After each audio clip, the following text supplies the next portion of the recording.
Islam inspiratif nyawa kai Islam. Misalnya orang tu, yang tak terpikat dia nak sabar ni. Ya, beta tu bahasa dia nyam-nyam senyaman tak buat begini kan. Yang tak sabar dia ni. Ya, ikan pugalak tu kameng pugalak tu diri dia. Ya kan? Ya itu pun ni. Beta pakai bahasa Islam yang tahu dia kena itu pun ni. Beng tu tanya nama motivasi.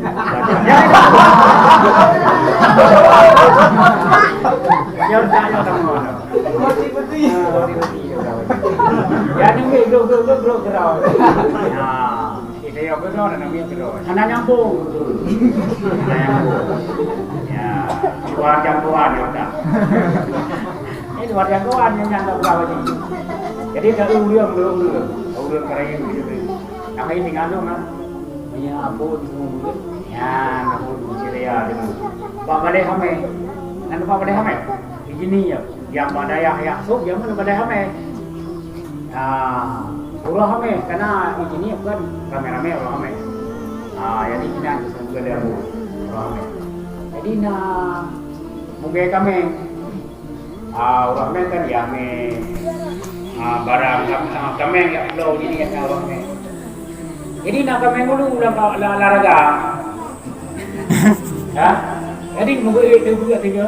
Dia udah mungkin kami kan. Jadi ada kurang kamu sampai ceh kami olahraga. Siapa kalah?